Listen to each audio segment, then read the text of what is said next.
그일라에서 일어난 일을 통해서 우리 삶에 찾아온 이 광야 생활에 어떤 일이 일어나는지, 또한 어떻게 기도해야 하는지 우리가 함께 은혜를 나누기를 원합니다. 첫 번째는 광야는 어떤 왕으로 살아가야 하는지 알아가는 때라고 말씀합니다. 광야는 어떤 왕으로 살아가야 하는지 알아가는 때라고 말씀합니다. 자, 다윗은 블레셋이 이스라엘의 마을인 그일라에 쳐들어왔다는, 그래서 곡식을 약탈하고 있다는 그런 소식을 듣게 됩니다. 지금 사울에 쫓기는 신세입니다. 그런데 이 쫓기는 신세에서 전부 다 이렇게 두각을 나타낸다면 굉장히 위험천만한 일이겠죠. 만약에 사울이 듣게 된다면 어떨까요? 그리고 자기가 그일라 주민을 보호한다, 위에서 싸운다, 그러면은 사울이 듣기에는 굉장히 선 넘는 행동 아니겠어요?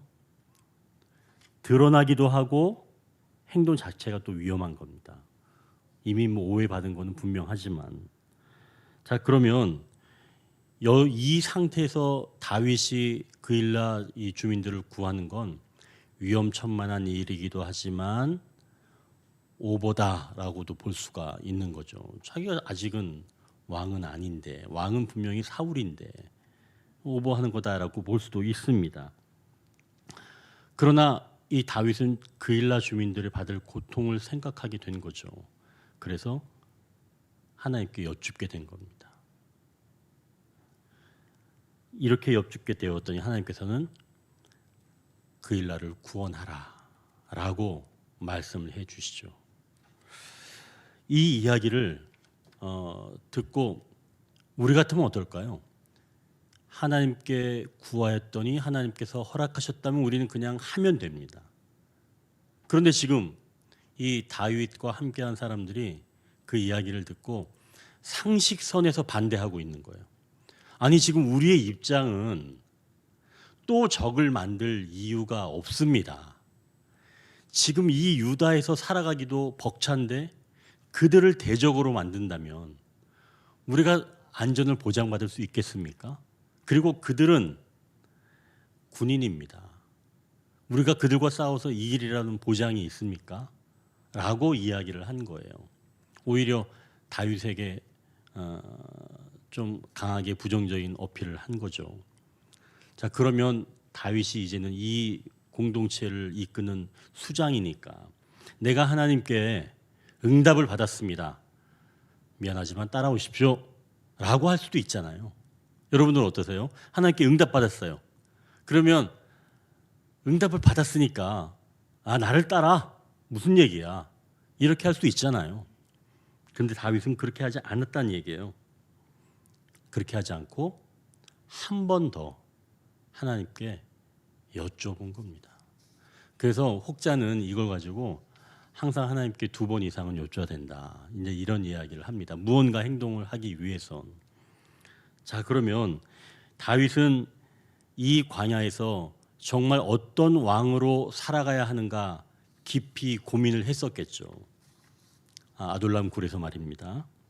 그래서 함께 한 사람들의 말도 무시하지 않으면서 다시 하나님의 뜻을 여쭙게 된 겁니다. 하나님의 첫 번째 대답은 그일라를 구원하라 였고, 두 번째 대답은 블레셋을 넘겨주겠다라고 하는 대답이었어요. 그거 한번 확인 한번 해볼까요? 2절 마지막 부분 보면 다윗에게 이르되 가서 블레셋 사람을 치고 그일라를 구원하라 이렇게 돼 있죠. 2절 하반절에. 자, 그리고 4절에서 보면 두 번째 대답에서는 그일라로 내려가라, 내가 블레셋 사람들을 내 손에 넘기리라 하신지라. 이건 지금 승리를 선언해 주신 거예요. 자, 하나님께서 지금 대답해 주실 때 좀 잘 보십시오. 첫 번째 대답을 해 주실 때는 하나님께서 다윗이 원하는 대답이었어요. 그일라를 구원하라. 그러죠? 그리고 두 번째 대답에서는 다윗의 사람들이 관심 있는 부분이었어요. 내가 블레셋을 넘겨주겠다. 얼마나 적절한 대답이에요. 하나님께 정확하게 응답을 해주신 거죠. 첫 번째 대답에서는 다윗의 관심사. 두 번째 대답에서는 다윗과 함께한 사람들의 관심사에 대해서 정확하게 강조를 해 주신 겁니다. 이 이야기를 듣고 다윗의 사람들이 전투를 시작했다는 것이죠. 비록 다윗은 사울에 의해 도망다니는 신세지만 그의 행동은 그일라 주민을 지키는 왕의 행동이었죠. 자, 그럼 여기서 누가 왕인지 드러나죠. 도망다니고 있지만 그일라 주민을 보호하는 바로 그 자가 왕 아닐까요? 지금 다윗은 이렇게 점점 왕으로 되어져 가는 겁니다. 그렇지만 하나님께서 자기에게 응답을 하셨다고 하더라도 사람들의 그 의견을 무시하면서 그렇게 하지 않고 충분한 설득의 과정을 거치는 거예요. 저는 이 점이 참 와닿습니다. 아무리 왕이라고 하지만 그들이 하나님의 뜻에 반한다고 하더라도 다시 한번 하나님께 여쭈어서 그들을 설득하는 과정을 통해서 함께 그 일을 감당해낸다는 거죠. 이러면서 점점 이 다윗은 진정한 왕으로 모습을 갖춰가고 있다는 겁니다. 이렇게 광야는 어떤 왕으로 살아가야 하는지 알아가는 때라고 말씀합니다. 우리는 쫓기며 살아가죠. 늘 분주하고 정신없이 살아갑니다.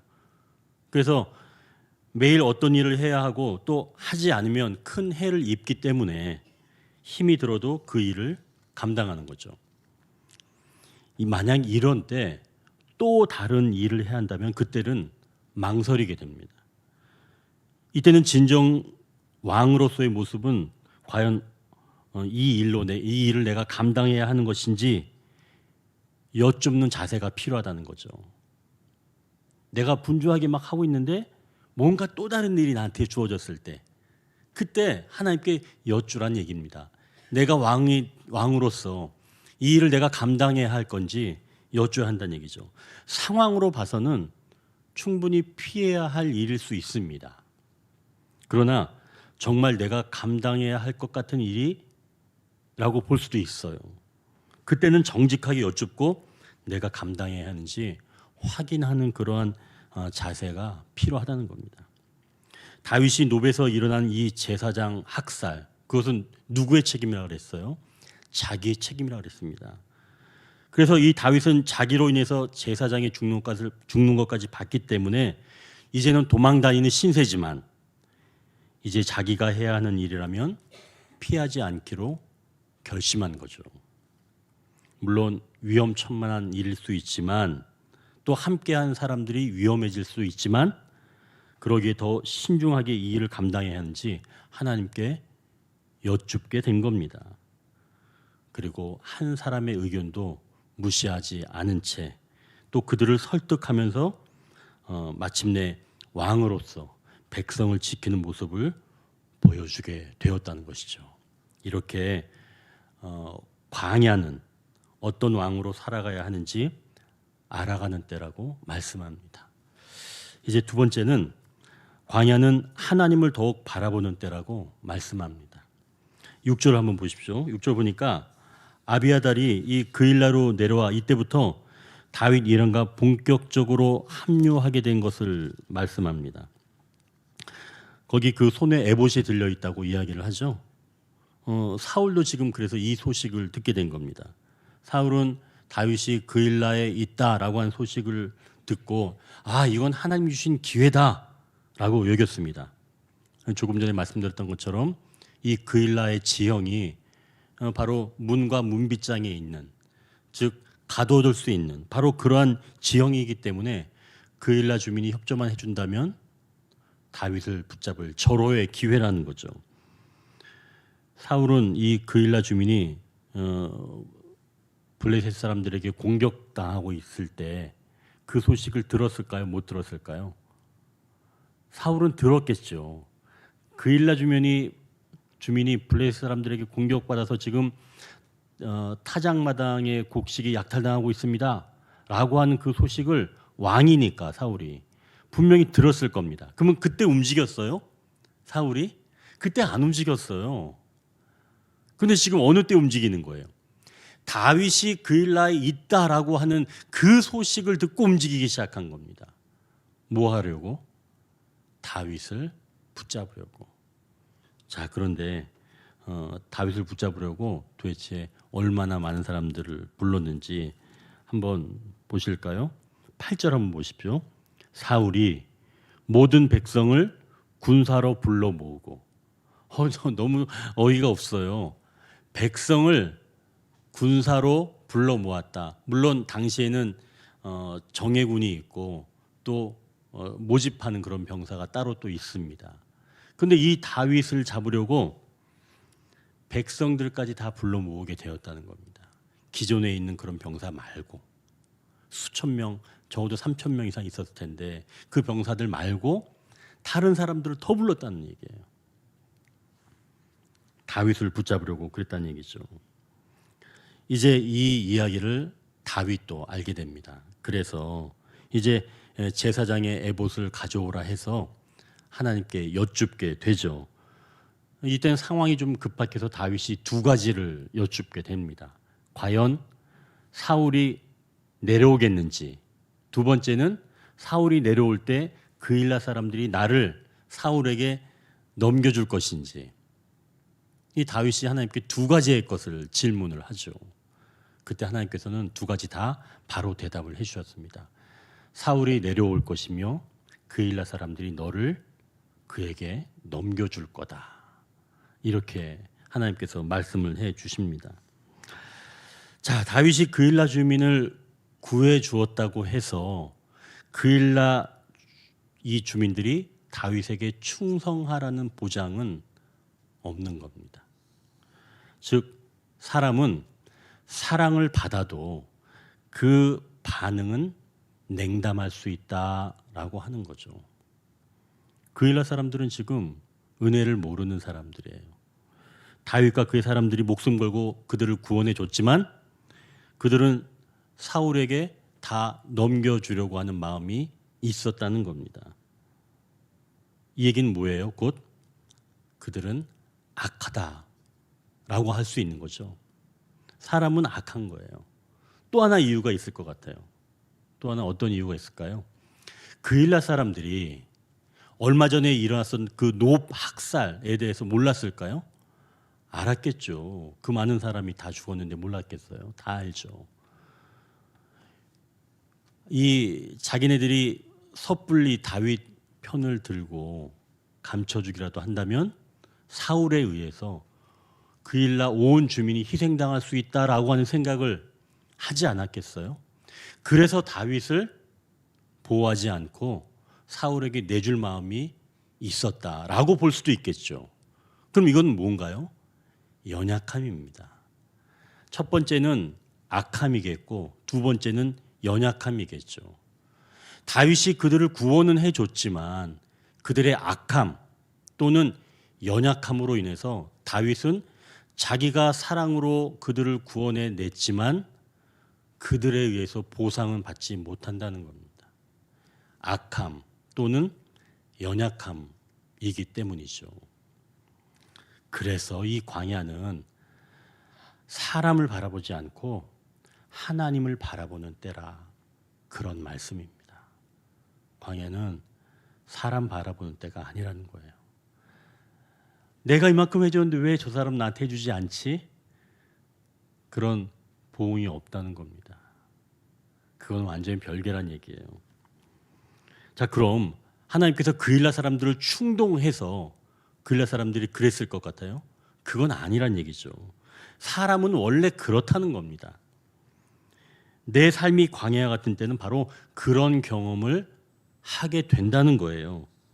그럼 아니 왜 광야 같은 때 이런 경험을 할까? 이유가 뭘까요? 왜 이런 경험을 할까요? 이것은 바로 조금 전에 우리가 첫 번째 단락에서 나눴던 것처럼 우리가 어떤 왕이 되어야 하는지 결정해야 하기 때문에 그런 겁니다.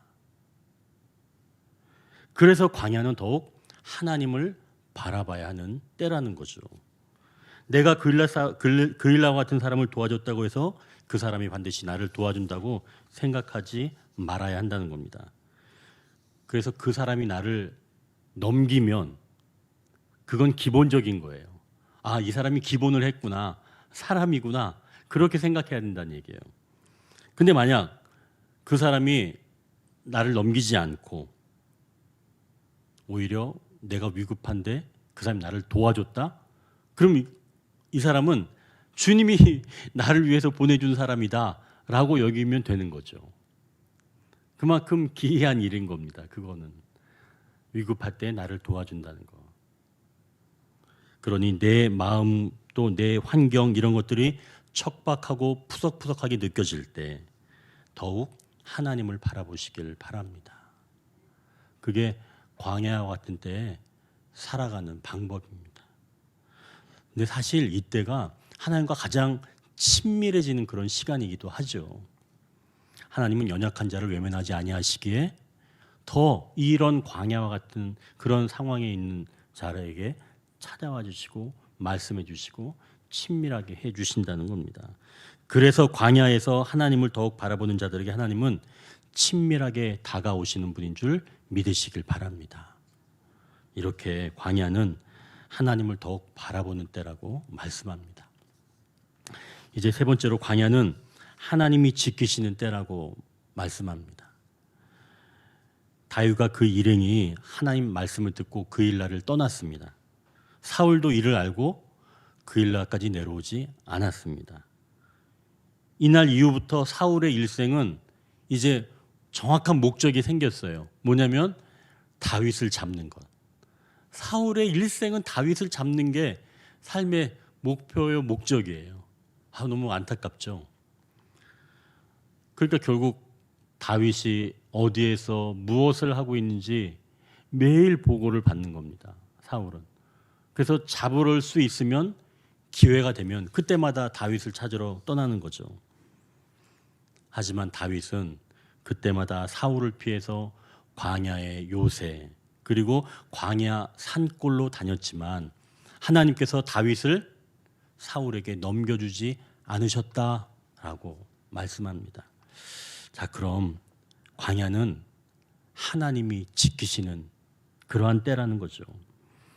광야에서 하나님이 지키시면 어떤 현상이 일어날까요? 13절을 다시 한번 보십시오.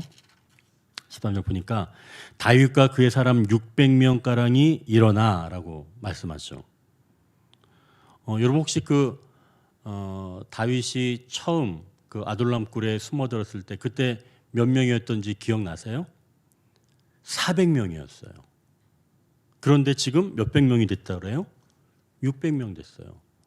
그럼 이걸 우리는 전문 용어로 얘기하잖아요. 성장했다. 그죠? 광야와 같은 때에도 성장하는 겁니다. 어떻게 될 때? 하나님이 지키실 때. 하나님이 지키신다면 광야와 같은 때에도 성장이 일어난다는 거예요. 광야는 사실 나 살기도 바쁜 때, 그런 때인데 하나님이 지키시면 성장까지 일어난다는 겁니다. 물론 그렇다고 성장이 다 좋은 거다 그걸 이야기하는 건 아니에요. 그러나 하나님이 지키시면 광야에서도 그런 일이 일어난다는 겁니다. 그러니까 내 마음이 척박하고 막 황량하고 환경이 막 그렇다고 하더라도 하나님께서 지키실 때는 오히려 막 얼굴에 윤기가 나기도 해요. 기도하니까 그 사람 보기에는 환경이 정말 엉망인데 그 자녀들 보면 쑥쑥 잘 크는 거예요. 막 좋은 데도 들어가고 그런 일이 일어나는 겁니다. 정말 그 사람 삶은 정말 형편없어 보이는데 하나님이 지키시는 거예요. 하나님이 지키시면 그렇게 성장이 부흥의 역사가 일어난다는 얘기죠. 삶은 광야와 같은데 말입니다. 또 하나가 있습니다. 하나님이 지키신 때, 이때는 뭐가 좀 중요한가? 여러분, 이 사울이 한번 어떻게 하는지 한번 보십시오. 14절 마지막 하반절 부분에 사울이 다윗을 어떻게 찾는다고 얘기해요? 거기 14절 보니까 매일. 사울이 가끔 찾는 거예요? 매일 찾아요, 매일. 엄청 혈안이 돼서 찾는 겁니다. 누구를? 자기가 붙잡아야 될. 그러면 이 다윗은 매일 하나님으로부터 보호하심을 받아야 되는 사람이에요. 매일 보호받지 못하면 사울에게 붙잡히는 겁니다. 그럼 어떻게 기도해야 돼요? 항상 아침에 일어나자마자 하나님 오늘도 저를 지켜주십시오. 이 기도를 해야 된다는 거예요. 광야 같은 때는 이 기도가 없으면 살아나갈 수가 없다는 겁니다. 여러분 이 기도를 놓치시면 안 돼요. 내 마음이 푸석푸석하고 황량하다고 느껴질 때는 매일 나를 우는 사자와 같이 잡으려고 하는 이 악한 세력들로부터 나를 지켜주옵소서라고 하는 기도가 끊이지 않아야 된다는 얘기예요. 매일 찾고 있어요. 두렵지 않아요? 마음 놓을 데가 없어요. 우리는 광야에선 좀 긴장감 있게 살아야 된다는 겁니다. 매일 그렇게 살아가야 합니다. 그러나 그게 더 건강한 거예요. 그게 더 성장하는 겁니다. 그러니 좀 긴장하면서 영적으로 좀 긴장하면서 매일 영적으로 긴장하면서 기도하면서 살아갈 때 오히려 하나님께서 광야에서 지켜주시는 은혜를 통해서 나를 윤택하게 만들어 주신다, 성장케 하신다라고 하는 것을 우리가 경험할 수가 있다는 것이죠. 이렇게 우리가 오늘 세 가지를 나누었습니다. 첫 번째 광야는 어떤 왕으로 살아가야 하는지 알아가는 때라고 말씀합니다. 두 번째는 광야는 하나님을 더욱 바라보는 때라고 말씀합니다. 세 번째는 광야는 하나님이 지키시는 때라고 말씀합니다.